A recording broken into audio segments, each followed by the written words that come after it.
Halo internet, bertemu lagi bersama saya di channel Creative Academy Indonesia, channel yang ngebahas seputar dunia teknologi informasi, programming, dan juga desain grafis. Di video kali ini kita akan lanjutkan proyek website e-commerce kita. Seperti yang udah kita ketahui, website e-commerce kita akan gunakan untuk berjualan sepatu. Di video sebelumnya, kita udah melakukan yang namanya UX research, dari mulai melakukan survei hingga membuat yang namanya customer persona. Sehingga di video kali ini, kita bisa melakukan yang namanya pemetaan untuk bisa menangkap segala tingkah laku atau pola dari pengguna saat menggunakan aplikasi. Sehingga kita bisa lebih memahami apa yang benar-benar mereka butuhkan dan harapkan terhadap suatu produk dengan cara membuat yang namanya customer journey dan juga user flow. Jadi buat teman-teman yang baru bergabung di video kali ini, saya sarankan tonton dulu aja video pertama dari seri ini supaya kita bisa buat proyeknya bareng-bareng. Oke, gak usah lama-lama lagi, mari kita mulai proyeknya. Tapi sebelum itu, intro dulu.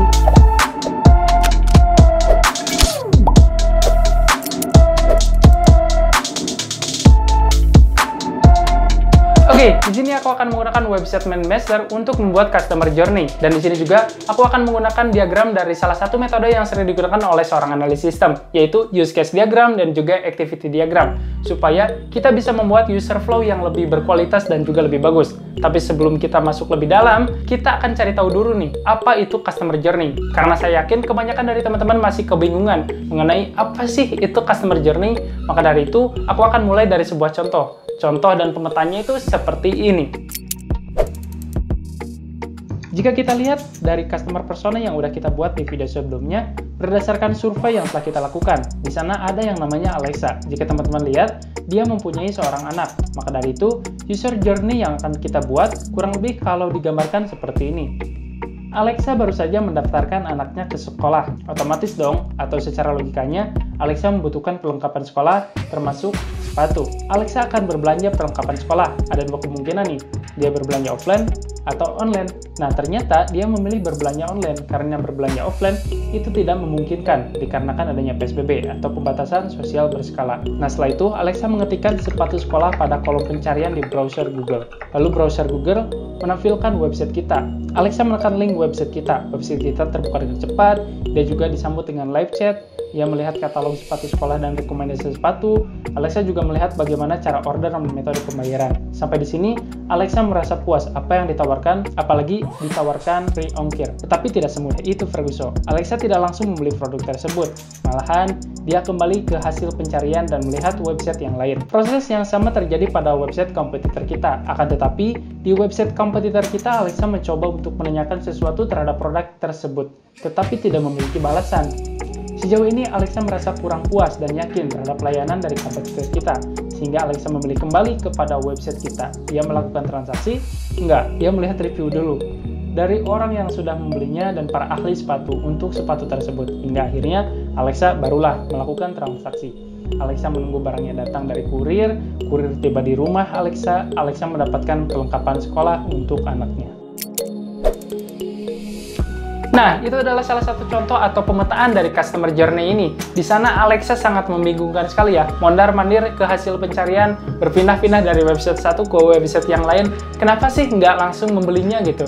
Nah, itulah yang namanya customer journey. Sangatlah kompleks. Tidak semua orang melakukan hal yang sama, karena behavior setiap orang itu berbeda-beda, dengan tujuan yang berbeda pula, dengan langkah-langkah yang berbeda-beda pula. Fungsinya untuk apa? Supaya kita bisa membayangkan, kira-kira hal apa aja sih yang akan dilakukan oleh user untuk menyelesaikan suatu permasalahan. Kita juga bisa memahami apa saja kira-kira kebutuhan mereka untuk menyelesaikan masalah tersebut. Kita bisa lebih berempati terhadap mereka, sehingga kita bisa memberikan solusi dengan cara membuat suatu produk yang akan kita ciptakan nantinya. Kenapa Alexa memilih website kita? Karena perjalanan Alexa dari mulai mengenal website kita itu sangat baik sekali, sehingga akhirnya Alexa melakukan transaksi pada website kita. Dengan kata lain, customer journey ini sangat penting sekali, karena jika seandainya user lain ataupun Alexa berpindah ke kompetitor kita, maka kita akan gulung tikar. Di sini aku menggunakan website MindMaster untuk membuat customer journey, supaya video kali ini gak terlalu panjang. Jadi sebelumnya aku udah buatkan customer journey menggunakan website MindMaster ini. Jadi buat teman-teman yang pengen tahu lebih detail mengenai bagaimana cara membuat customer journey di MindMaster ini,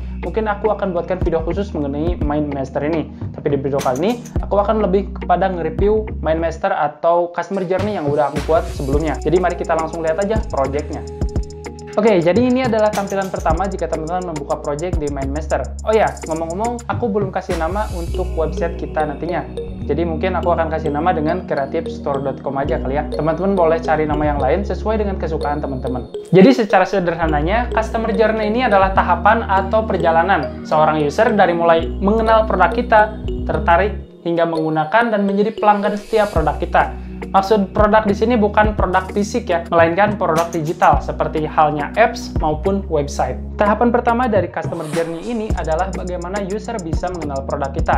Jika kita lihat di customer persona yang udah kita buat, kedua persona tersebut menggunakan beberapa platform sosial media. Dengan begitu, mereka sering menggunakan sosial media. Mereka bisa saja melihat iklan website kita di Facebook Ads. Atau mungkin saja user kita mengetikkan langsung di kolom Google Search. Contohnya, mengetik sepatu sekolah. Nah, nanti di hasil pencariannya akan muncul website kita. Atau mungkin bisa saja user mengetik URL atau alamat website kita secara langsung. Ada berbagai macam hal yang bisa memperkenalkan website kita kepada calon user kita. Jadi kesimpulannya, customer journey ini adalah rangkaian peristiwa atau skenario yang mungkin saja dialami atau ditemui oleh seorang user ketika menggunakan suatu produk ataupun layanan. Customer journey ini lebih fokus kepada hal apa saja yang dilakukan oleh user di dunia nyata sehingga membutuhkan suatu produk untuk menyelesaikan suatu tes. Dan di sini contohnya mengetikkan URL atau halaman website kita. Maka di sini aku akan langsung masukkan dia ke landing page home. Karena saya pikir dia emang benar-benar pengen mengetahui website kita itu seperti apa. Kita langsung saja berikan landing page home kepada calon user yang ini. Dimana di dalamnya akan ada header. Di dalam header ini tentunya akan ada navigasi, logo, card untuk login, register, dan juga search bar. Landing page home ini juga aku akan kasih yang namanya carousel, dimana untuk menampilkan konten promo, banner, dan juga event terbaru. Selain itu juga di sini aku akan menampilkan yang namanya brand, jadi brand apa saja yang kita punya. Di dalamnya juga ada rekomendasi produk. Dalam rekomendasi produk itu dimana menampilkan produk itemnya seperti apa, nama produknya bagaimana, foto-fotonya seperti apa, harga normalnya bagaimana, harga diskonnya seperti apa, dan produk ini sudah terjual berapa ratus atau berapa piece. Lalu di dalamnya juga kita akan buat yang namanya konten koleksi, seperti koleksi untuk lebaran, untuk Natal, untuk tahun baru, untuk sekolah, dan lain sebagainya. Dan di sini juga aku akan menyimpannya produk promo. Ada chat customer service juga, jadi berdasarkan survei kemarin, ada beberapa orang yang menginginkan ya chat customer service. Maka dari itu kita akan menanam fitur ini di website kita. Dan yang terakhir, di sini ada footer, di mana di dalamnya itu ada copyright dan juga sosial media. Oke, selain mengetikkan URL atau halaman website kita, user itu biasanya juga melihat Facebook Ads atau iklan suatu produk di sosial media mereka. Ya, otomatis mereka mengkliknya dan kita nggak bakalan mungkin mengarahkannya langsung ke landing page home, karena itu akan membuat user kita merasa tersesat. Karena apa yang diiklankan di Facebook Ads itu nggak sesuai dengan apa yang ditampilkan pada website kita nantinya. Maka dari itu, di Facebook Ads ini kita akan arahkan user kita kepada landing page promo. Jadi langsung kepada landing page promo, supaya user kita bisa lebih nyaman dan melihat produk yang ditampilkan pada Facebook Ads. Lalu selanjutnya di sini ada Google Search. Di dalam Google Search juga, contohnya ketika mereka mengetikkan sepatu sekolah, maka website yang nantinya mereka klik itu akan langsung menuju ke landing koleksi konten sekolah atau mungkin ke landing page home. Ini lebih fleksibel. Jangan sampai mengetikkan sepatu sekolah tetapi dia diarahkannya kepada landing page promo, menjadi nggak nyambung gitu ya. Ini merasa user experience-nya nggak bakalan bagus di mata user. Ya, kurang lebih itulah yang namanya customer journey, dan di sini aku udah membuat customer journey menggunakan MindMaster. Untuk lebih detailnya, mungkin aku akan taruh project dari MindMaster ini di deskripsi video ini, oke?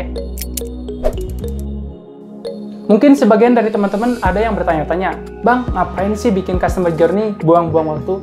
Nah, padahal dengan kita membuat yang namanya customer journey ini adalah investasi jangka panjang. Dengan membuat customer journey ini, produk kita akan mendapatkan user baru setiap harinya dan juga mampu mempertahankan customer retention di saat kompetitor lain mulai kehilangan user mereka.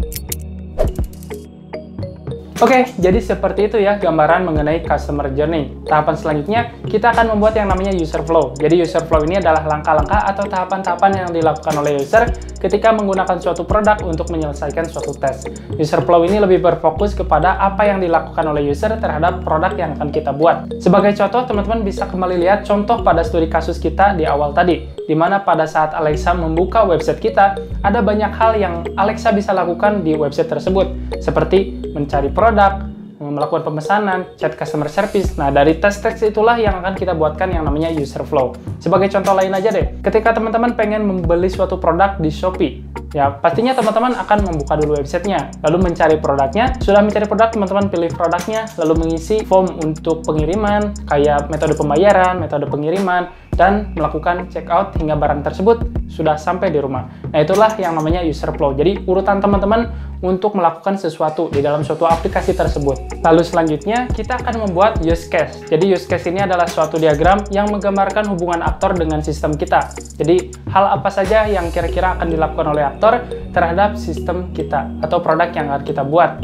Ada 3 poin penting dari use case ini. Yang pertama ada aktornya, ada sistemnya, dan juga case atau tindakan yang akan dilakukan oleh seorang aktor tersebut. Tujuannya untuk apa? Untuk menggambarkan urutan suatu aktivitas atau proses ketika user mengerjakan suatu hal terhadap produk yang akan kita buat. Dan di sini aku menggunakan StarBML versi 3 untuk membantu aku dalam membuat use case diagram dan juga activity diagram dalam proses user flow kita kali ini.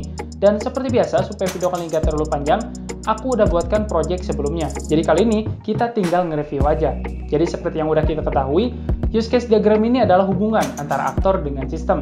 3 komponen penting dari use case diagram ini adalah aktor, sistem, dan juga case yang akan user lakukan. Dan di sini ada 7 case dalam sistem yang akan kita buat nantinya. Di sini ada register, login, mencari produk, membuat pesanan, melihat review, chat, customer service. Dan di sini juga ada aktor kedua yaitu customer service admin, di mana dia kerjanya untuk memproses pesanan dan juga membalas chat customer service. Nah, dari masing-masing case ini kita akan buatkan yang namanya activity diagram atau alur kerja dari sistem ini. Lalu langkah selanjutnya kita akan membuat yang namanya activity diagram. Jadi activity diagram ini adalah aliran kerja dalam suatu sistem yang akan dijalankan. Ya, aku di sini udah buat yang namanya activity diagram. Mungkin aku akan sedikit review aja sedikit ya. Let's go. Nah, di sini juga aku udah buatkan activity diagramnya kurang lebih seperti ini.